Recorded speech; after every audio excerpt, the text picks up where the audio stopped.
ইকুয়েডরের Amazon জঙ্গলে এক অদ্ভুত জায়গা আছে যেখানে বেশ কিছু উপজাতি এখনও বসবাস করে।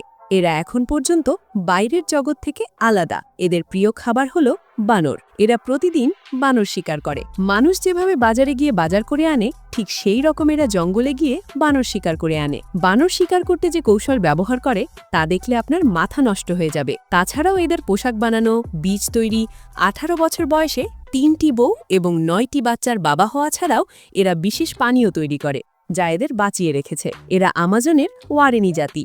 এদের ভাষাকে বলে ওয়াও।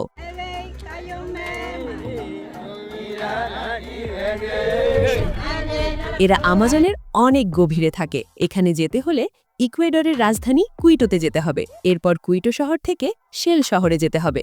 গাড়িতে প্রায় 6 ঘন্টা সময় লাগে। বৈশ্বিক তেল কোম্পানি শেলের নামে এই শহরের নামকরণ করা হয়েছে। ইকুয়েডরের এই এলাকাটি প্রাকৃতিক সম্পদের প্রাচুর্য এবং তেলে পরিপূর্ণ। এই শেল শহর থেকে আমাজনে 2 ভাবে যাওয়া যায়। বাসে গেলে 2 দিন সময় লাগে, কিন্তু প্রাইভেট প্লেন ভাড়া করলে অনেক কম সময়ের মধ্যে পৌঁছানো যায়। এখানে ছোট প্লেন ল্যান্ড করার জন্য একটা রানওয়ে আছে। বিশেষ গান গেয়ে এরা অতিথিদের স্বাগত জানায়। 1965 সালে প্রথম তারা বাইরের পৃথিবীর মানুষের সাথে যোগাযোগে আসে। তারা বলে, আধুনিক পৃথিবী আমাদের মাঝে অনেক পরিবর্তন এনেছে, আমাদের প্রথা এবং সাংস্কৃতিক বিষয়গুলো আরও উন্নত করেছে। এই সম্প্রদায়ের মাঝে ইনি সবচেয়ে ভালো শিকারী বলে বিবেচিত। এই ফল দিয়ে তারা তাদের চেহারা রং করে। এই উপজাতির প্রিয় খাবার হলো বানর। তারা বানর শিকার করতে ব্লোগান ব্যবহার করে, আর এই ব্লোগানের তীরে বিশেষ এক ধরনের বিষ ব্যবহার করে। এই বিষ তারা নিজেরাই তৈরি করে। তারা ঝড় বৃষ্টির মধ্যেও শিকারের জন্য বিষ সংগ্রহ করতে বের হয়। লম্বা গাছ থেকে এই বিষ সংগ্রহ করে এবং গ্রামে নিয়ে গিয়ে প্রস্তুত করে। এই বিষের নাম হলো কুড়ারে। এই গাছের ডাল থেকেই বিষ তৈরি হবে। এরা সাধারণত প্রতিদিন বানর শিকার করে। এখন বীজ তৈরি করার পালা।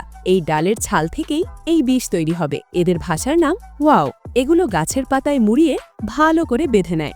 বাঁধা হয়ে গেলে এগুলো ছেঁকে নেয়, অনেকটা কফি ফিল্টারের মতো। মুখে পানি নিয়ে ওপর থেকে ফেলে, আর নিচ দিক দিয়ে যে কালো পানি বের হয়, মূলত এটাই বিষ। কিন্তু এখানেই শেষ নয়। এখন পর্যন্ত কাজ ছিল পুরুষের, এবার মহিলাদের কাজ। এই মেয়েটির নাম আতেনকারী। তার বয়স 15 বছর। এই বয়সেই গর্ভবতী হয়েছেন। সাধারণত এখানে 14 থেকে 15 বছর বয়সে বিয়ে হওয়াটা খুব স্বাভাবিক একটা বিষয়। মাত্র 15 বছর বয়সেই সে তার প্রথম বাচ্চার জন্য অপেক্ষা করছে। এখন তার 5 মাস চলছে। এরা কখনো কোনো ডাক্তারের কাছে যায় না। এদের কোনো প্রেগন্যান্সি কন্ট্রোলও নেই। ইনি এই মেয়ের স্বামী। তার বয়স সবেমাত্র 18। এই বয়সেই তার 3 জন স্ত্রী এবং সর্বমোট 9 জন সন্তান আছে। তারা শিকারের আগের দিন এক প্রকার এনার্জি ড্রিঙ্কস পান করে, আর এই বিশেষ পানীয়কে বলা হয় চিচা। এই পানীয় এরা নিজেরাই তৈরি করে। এর উপাদান সংগ্রহ করার জন্য জঙ্গলে যেতে হয়। তাদের শরীরে তারা যা পরিধান করে তার সুতোগুলো এই তাল গাছ থেকেই আসে। এগুলো দিয়ে তারা পোশাক, ব্রেসলেট এবং দোলনাও বানায়। কাকা তাদের বিশেষ পানীয়টি তৈরি হবে কাচাবা থেকে। আলুর মতো কাচাবাও মাটির নিচে জন্মানো একটা উদ্ভিদ।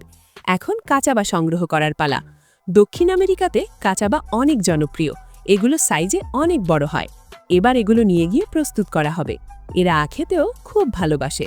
না জানে এই গ্রামের বাচ্চারা বানর খুব পছন্দ করে, কিন্তু বড়রা এটা খায়। এখানে মেহমান আসলে তাদের গায়ে এই রং দিয়ে এঁকে দেয়। নদী, জাগুয়ার এবং অ্যানাকন্ডা এইসব চিত্রের মাধ্যমে চিত্রায়িত হয়েছে। এটা অ্যানাকন্ডার চিত্র। বিষ প্রায় প্রস্তুত হয়ে গিয়েছে। তারা শুধু এখন জাল দিবে। এখন বিষের পানিগুলো জাল দিয়ে গাঢ় করে নেওয়া হবে। তারপর তীরগুলো বিষে ডুবিয়ে শুকাতে দেয়। মানিয়ার এই তীরগুলোই শিকারের কাজে ব্যবহার করবে। এখন নারীরা কাচাবা দিয়ে চিচা পানীয় তৈরি করবে, কিন্তু এই পানীয় এমন পদ্ধতিতে তৈরি হয় যা আগে কখনো দেখেননি। কাচাবা সিদ্ধ করে থেতে নেওয়া হয়। এরপর এগুলো মুখে দিয়ে চিবিয়ে এবং থুতুর মতো বের করে দেয়।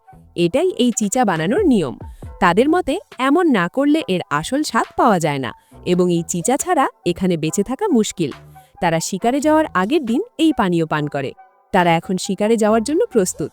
তারা নৌকায় করে বানর খুঁজে বেড়ায়। নৌকা থেকে নেমে জঙ্গলের ভিতরে খুঁজতে যায়।